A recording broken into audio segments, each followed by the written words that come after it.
Hello there. Just for, I guess, the fun of it, let's review an article here that I see on LinkedIn. It's by Harry Monroe, which I've encountered a couple of times on social media. Seems like a very nice guy. He's out to bring simulations to the world, especially in free open source formats such as SymPy. So let's take a look here. The question of this article is, what exactly does SymPy do that I can't do without it? Okay, so it's a perfectly fair question, one that often pops up when an engineer or data scientist comfortable with the versatility of Python encounters a specialized library like SymPy with a quote, Python is a powerful language, you might think. Surely I can code up whatever SymPy is doing. Yeah, I mean, like so far, it's a legit question, and I'm gonna let Harry go a bit further before trying to weigh in. But like, this is the setup of the scene to go. You're a pretty experienced Python programmer. You're thinking, why should I bother with SymPy? Okay, so, and I think part of this, without trying to read ahead too much, is this idea of like, couldn't I just write it out myself in pure Python? Okay, so his response to this hypothetical question, or maybe it's an example. And the short answer is yes, theoretically, you probably could. Python is incredibly capable, but the longer, more practical answer involves delving into what doing it truly entails when it comes to discrete event simulation, DES. Yeah, that's a great way to look at it. There's going to be a bunch of trade-offs, really, for why you're going to build something completely anew. And so you should consider what exists before you start, as the old saying goes, reinventing the wheel, or the not invented here phenomenon. Yeah, all right. I mean, I think I'm mostly down to say that that's a good idea so far. Is it's worth questioning. So imagine you're trying to conduct an orchestra. You could theoretically give individual instructions to each musician for every single note, every rest, every change in tempo, ensuring they all synchronize perfectly. You'd be managing the timing, the sequence, the interactions, an incredibly complex manual undertaking, a cacophony waiting to happen perhaps. So I think what he's getting at here is that discrete event simulations are for modeling complex systems, and that I think he's intimating here that the simulation framework itself is highly complicated. I would, and taking that as his claim, interpreting that, I think that SymPy is kind of medium-sized. I mean, as far as packages go, there's packages that are way bigger and way more complicated. SymPy, if I remember right, is a couple of thousand total lines of code, and I can't even quite remember if that is including or excluding the test suite, but it's like low thousands, right, for the amount of code we're talking about, including doc strings and stuff like that. And I didn't get the sense that SymPy was a hugely complicated package, but there are some things in the package that I think are unusual that would be non-obvious to try to reproduce. Maybe I'll weigh in on that in this video, or maybe not. Let's just keep reading for the moment. So SymPy, in this analogy, is your seasoned maestro.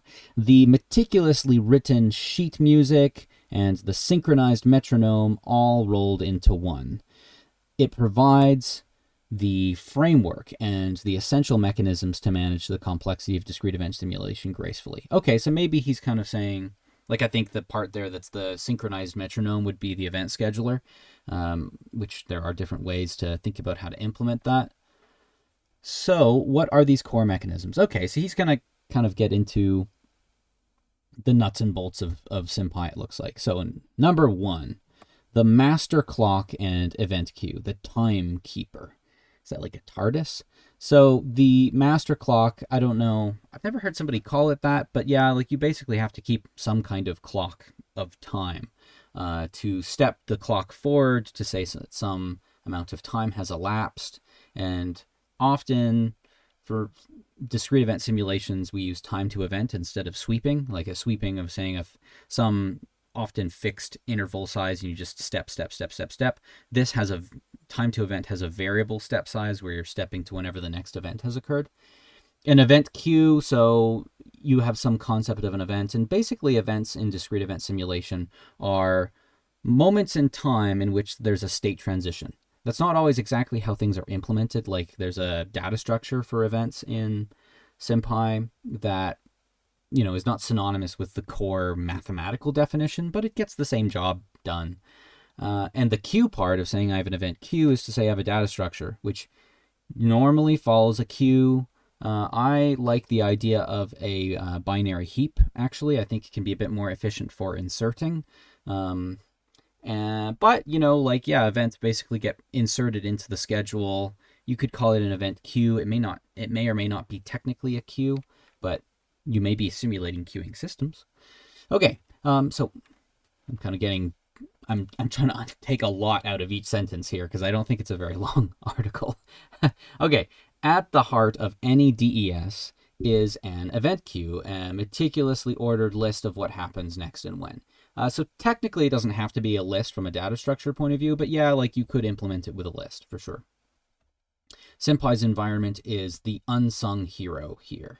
Crucially, it doesn't advance time second by painstaking second, so that's referring to sweeping. Instead, it intelligently leaps from one event to the next. This is like such an interesting way to describe something that if I were to write it down as data structures and algorithms, I'd be like, doesn't sound nearly as cool as this. But yeah, I mean, that's the time to event mechanism. It's very nice.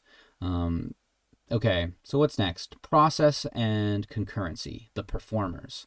So simulations often involve multiple entities and processes that seem to operate simultaneously, i.e. several customers in a shop, multiple machines in a factory. SymPy uses Python's elegant generator functions to define these processes. This is kind of an interesting one for me. I find that this is actually one of the things I think is kind of unnecessarily it's not horribly bad, but it does make a trade-off that makes me raise my eyebrow of how weird the code is under the hood. Not because it uses generators, but because it uses generators to produce what are called classic coroutines. And a classic coroutine, is a way of getting an asynchronous kind of function. And it was the first, as far as I know, way to do this, which became possible in the early 2000s. So I'm not knocking it for what SymPy was made to do at its time, but I actually am not convinced that generator functions are always the best way to do this. The other thing that I think is kind of interesting about SymPy is that it does try to formalize this idea, not formalize, implement an idea of a process. And if you look at the more formal academic notions, the mathematical notions, I should say, of like formally, mathematically, logically, what is a DES system, the processes are basically sequences of events and state transitions. So that's fine. But like, I think that this is nicely stated, but I don't know that I'm 100% on team generator function here. Not because I think generators are bad, but because I'm not sure that classic coroutines are really the way to do this anymore. There's more modern coroutines for one thing if you really want to use coroutines, but also you can do it without coroutines and it actually can work very well. So anyway, enough of that yabbering. The magic of yield allows a process to pause its execution. Yeah, this is not necessary. It does it, and that's what they're using yield for, is to create coroutines, as I said, getting async functions the old school way for Python. But it's not necessary. So example, wait for this machine to become free. Yep, and wait for 5 minutes for processing time and hand control back to the SymPy environment. Yeah, that's fine. That's accurate. The environment can then run other processes or advance time until that paused process is ready to resume where it left off. Sure, it does these things. Point number 1, again, this is a different list, I think. Okay, so number 1, resource management, shared instruments. So many simulations involve entities competing for limited resources, machines, staff, bandwidth, etc. Etc. was my insertion, I assume, etc. SymPy offers resource, priority resource, preemptive resource, container, and store objects to model these. This is true. I've seen all of these and used some of them. When a process needs a resource, it requests it. If the resource is busy, SymPy automatically makes the process wait in a queue. When the process is done, it releases the resource. Yeah, that's true. And there's other ways to implement this that are completely different than how SymPy does it. Or maybe I shouldn't say completely different, but are substantively different. Again, you don't need you don't need true async functions to be simulating the idea of a resource, and there's some kind of synchronization lock. It could be like a mutex, or it could be a semaphore. There's a variety of different synchronization locks that you can use. And yeah, I mean, like SymPy does provide these things. It's good. Okay, event synchronization, the queues, but not spelled as in a queuing queue, but okay. Beyond simple timeouts or resource availability, processes might need to wait for other custom signals or for a combination of other events to occur. SymPy's event objects and combinators, like all of and any of, provide powerful ways for processes to signal each other and synchronize their actions. Yes, if you want that type of message, is it message passing? I'd have to double check the terminology, but yeah, if you want the events to be these things that can interact with each other and have an operator on them to say all of these or any of these need to be done, you can do that. You can also just build that into the state transition logic too. You can just have raw events on an event queue, and you can create any kind of logical dependence you want. So if you like it, great, but it's also like entirely unnecessary in implementation. So can you do without SymPy? Absolutely. It doesn't even matter what comes next. I'm just like really, for what you, depends on what you want to do. Of course it does. But like, I remember building a discrete event simulation tool mostly for just the learning experience of it, of going, if you really want to understand the thing, I do recommend that you try building it, at least a skeletal or toy version of it, because you'll learn stuff, and that sometimes you don't build things just because you think that that will go into production, but to enhance your own skills, to develop your programming skills and your discrete event simulation skills, to get a conceptual understanding of something. Building it yourself is actually not such a terrible move.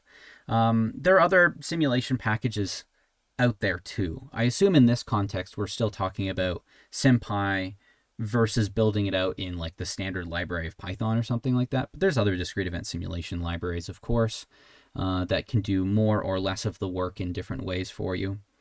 Which reminds me, if you really do want to do coroutines, and you want to do the current iteration of coroutines, which are called native coroutines in Python, as they got incorporated into Python, I think it was 2015. So they're like 10 years old now. That native coroutines are your async and await keywords in the Python programming language.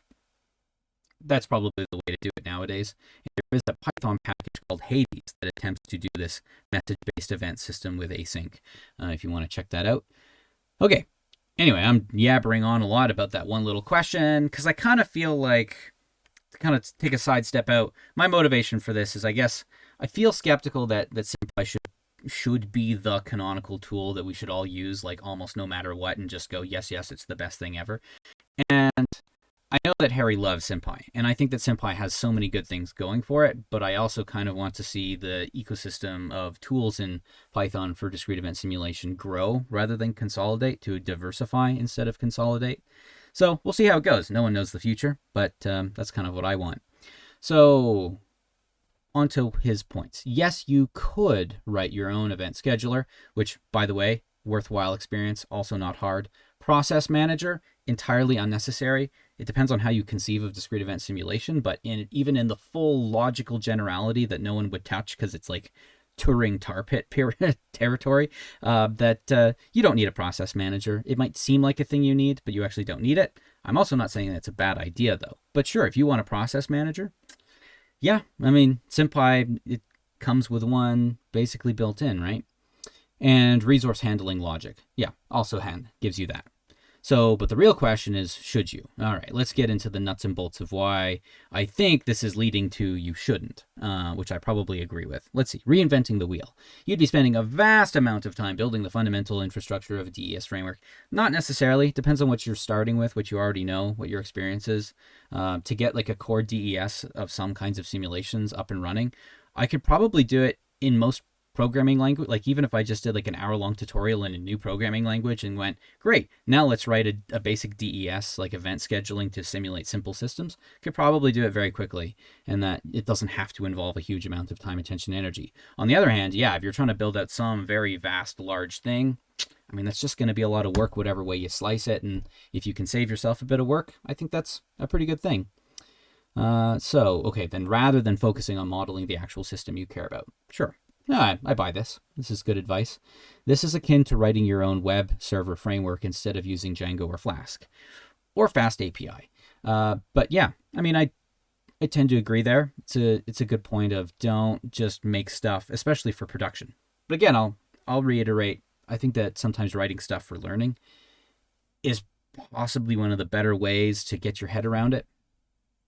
Okay, complexity and errors. The logic for managing event loops, process states, and resource contention correctly is non-trivial. Now, one of the things you should know about SymPy is that it has a ton of try-except behavior in it, because in the way it tries to do async, that it does try stuff and then it uses exceptions as a try except as a form of branching in the programming. So instead of if else statements being all over the place, it has a lot more of the try except. To do it the way that it's intended to be done, I don't think that there's anything else you could do. But if you're willing to step away from classic async, this is actually not a fundamental point here. There's actually not a ton of error handling that you need to do that is actually properly errors, as opposed to using the try-catch stuff in Python as a kind of control flow. Okay, so it's easy to introduce subtle bugs that are incredibly hard to find. I mean, I agree with that. It's good advice. I mean, especially the more complicated you're going to make whatever this thing is that you want to build. Maybe don't assume that you're going to think through all of the cases, especially if you've never built something like this before. Efficiency. SymPy's event-driven nature is designed for efficiency. I mean, some of it is. Some of it makes choices that make it demonstrably slower, but that's okay. It's also got a pretty good API. Like, it's a pretty good experience for the user using SymPy. A naive implementation might be far slower. I mean, fair if you don't get this idea. For example, if you implement something with sweeping, which I think was the first way that I implemented a DES, that it was substantially slower than doing time to event. There are some kind of interesting... I don't think you're ever going to really lose out much on using time to event, so you might as well use it until you get into doing some hybrid simulations where you may need a step size, but by and large, yeah, this is fair advice. You may not know how to implement this using time to event yet. The other thing is, this is like a very old topic. Like, DES has been around for decades. Maybe that makes it a super young topic, on the other hand. But, some of this stuff is well documented. I have tons of resources on DES, and there's lots and lots of books and papers and videos and stuff that'll explain to you how this works. So, I mean, if you're willing to learn stuff, if you're trying to take like the short term, get something up and running as fast as possible, I agree with this advice. But if you're kind of there to master the subject matter, I don't think that this is frankly too concerning. You should build a bunch of DES systems that are your iterations of learning, and they're probably going to break or have problems, and you're going to question your design decisions, and that's how you're going to learn how to do better. Okay, readability and maintainability is our next bucket here. SymPy provides a common language and structure for DES. I mean, every tool basically provides some kind of data structures. Otherwise, you're just starting with the programming language, I guess. And the programming language itself, Python, is a common language for building anything you want. I know, I'm being like nitpicky here. This makes your simulation easier for others and yourself to understand. So it is true that, SymPy has a kind of design pattern to it of how simulations are expected to be put together. You initialize some things like some resources, you initialize your event and your environment, and you register some process functions that get the ball rolling, and then you go run. And so, there is kind of a process that if you get used to it, and a lot of the tools, by the way, follow a very similar process, but that's okay. SymPy, provides such a process, and so it's like if you've never touched DES before, I wouldn't say that SymPy is like a bad option or anything. It will get you started with a nice workflow. Okay, in essence, SymPy provides a high-level abstraction layer specifically designed for discrete event simulation. Yes, it does. It takes care of the daunting... I'm not personally daunted at this point, but I could see somebody being daunted. That's fine. Low-level plumbing. It's not that low-level. It's Python. if you really look at the guts of this thing, it's so high level. Like, I even mean the implementation. I don't know. It depends on what you're considering high, low level, but like, C used to be considered high level compared to assembly, and Python's just like way off in the clouds. And as far as the implementation details, yeah, I mean, like, there's stuff to learn. It's not trivial, and you may not be able to just make it up off the top of your head if you've never thought about this stuff before, but I don't know. I feel like this is trying to scare people away a little bit from going like, well, you don't want to implement it because like you could mess it up. I mean, you might, and if you're looking for, again, that very shortest path from I know nothing to I have a simulation that works and I still don't know very much, this is a pretty good piece of advice. But if you're kind of there in the subject matter to stay around for a while and really learn it through and through, you probably want to spend some time building these things. I know I'm kind of broken record, but I feel like that's kind of the main counterpoint to even when tools exist, why would you build it again?